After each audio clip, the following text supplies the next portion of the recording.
Existe-t-il des formes particulières de dépression?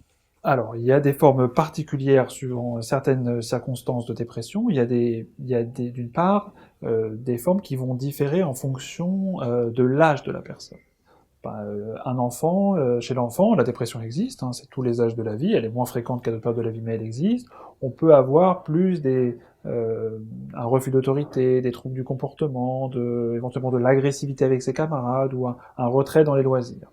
Euh, à l'opposé, chez la personne âgée, on décrit des formes tout à fait différentes où la personne âgée, étant ralentie par la dépression, va commencer à avoir des oublis, va commencer à être moins autonome et on va évoquer éventuellement un début de démence. Et du coup, on parle de dépression pseudo-démentielle. Là, c'est les deux extrêmes de la vie. Sinon, pour les personnes d'âge moyen, là, c'est des différences plus en fonction des situations et des personnes. Vous avez des dépressions où les manifestations anxieuses sont en premier plan. On va parler de dépression anxieuse. Et l'anxiété peut être troublante dans le repérage de la dépression. Les personnes anxieuses, au lieu d'être ralenties, inhibées à la maison, vont des fois avoir besoin de gesticuler, de s'aérer, de pas tenir en place. Et on peut avoir dans ces cas-là une forme de dépression qui est une dépression agitée, et d'avoir une dépression transit. On comprend que quand la personne déambule, est agitée et va partout, elle est un petit peu plus en danger de commettre des actes agressifs envers elle-même, puisqu'en quelque sorte, elle a l'énergie de passer à l'acte. Alors que la personne qui est complètement repliée chez elle, recluse, peut être également en danger suicidaire, mais être un peu protégée par le fait qu'elle n'a pas l'énergie pour mettre en œuvre d'éventuelles idées noires. Dans les autres formes de dépression, vous avez les dépressions, par exemple, liées à la situation, notamment les dépressions après l'accouchement, du postpartum, où là, on a des manifestations dépressives qui peuvent être proches de la forme classique, mais on va avoir des thématiques supplémentaires qui vont être centrées autour de la capacité de la maman à être une bonne mère, autour de la capacité à élever un enfant, autour du manque d'appui de l'entourage, donc des thématiques un petit peu De particulières. vraies interrogations. De vraies interrogations, mais qui sont là décuplées en quelque sorte. À dissocier, ou à différencier en tout cas, de ce qu'on appelle le baby blues. On distingue le baby blues de la dépression du postpartum, en ce sens que le baby blues, on ne considère plus que c'est une pathologie, puisque c'est plus de 50% des femmes, qui est un état très transitoire, entre 3 et 6 jours après l'accouchement. On appelle ça aussi le syndrome du troisième jour, qui sont des manifestations un petit peu anxieuses du troisième jour et qui cèdent rapidement avec de la réassurance.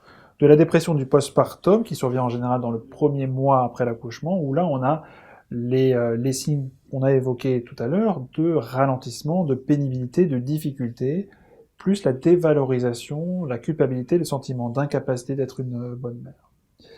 Si on continue dans les formes un peu atypiques, vous avez des formes qu'on qualifie pour le coup d'atypiques, c'est quand certains symptômes sont opposés à ceux qu'on attend classiquement.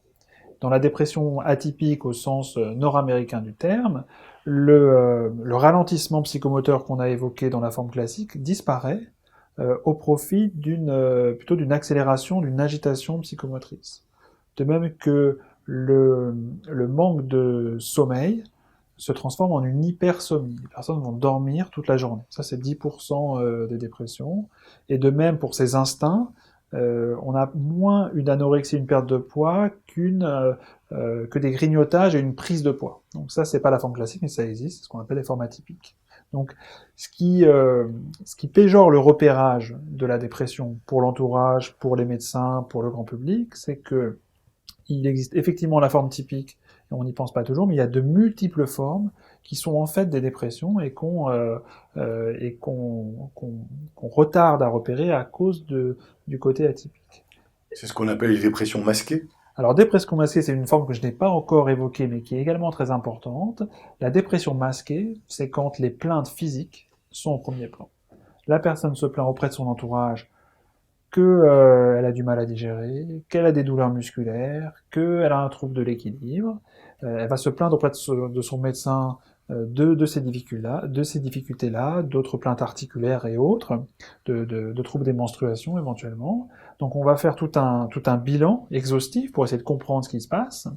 Et finalement, le bilan s'avérant négatif, on pense a posteriori à la dépression, alors que si on avait posé la question, encore fallait-il y penser, et vous n'êtes pas triste, vous n'êtes pas, il n'y a pas quelque chose qui se passe dans votre vie actuellement, on aurait trouvé des symptômes dépressifs, mais masqués par des symptômes plus visibles.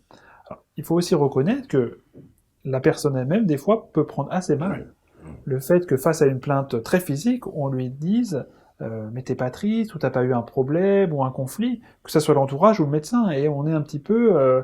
quelqu'un qui vient pour un problème de douleur articulaire n'aime pas forcément s'entendre dire c'est la dépression, pas tant à cause du problème de dépression, mais plutôt à cause de la stigmatisation, c'est dans la tête, tu es fou ou tu es folle. Et c'est ça qui est très compliqué, et qui finalement risque de, encore une fois, de péjorer un petit peu le pronostic et retarder la prise en charge. D'où un diagnostic d'élimination, souvent.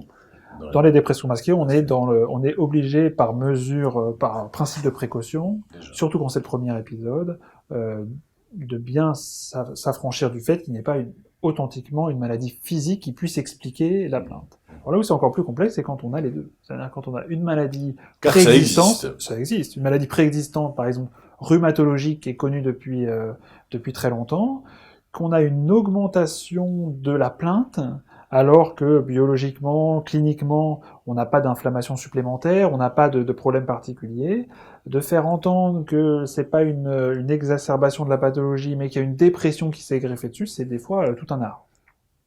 Mais ne dit-on pas que la médecine est un art, et en particulier la psychiatrie, n'est-ce pas? La médecine, la psychiatrie est un art en ce sens de repérage et de prise en charge.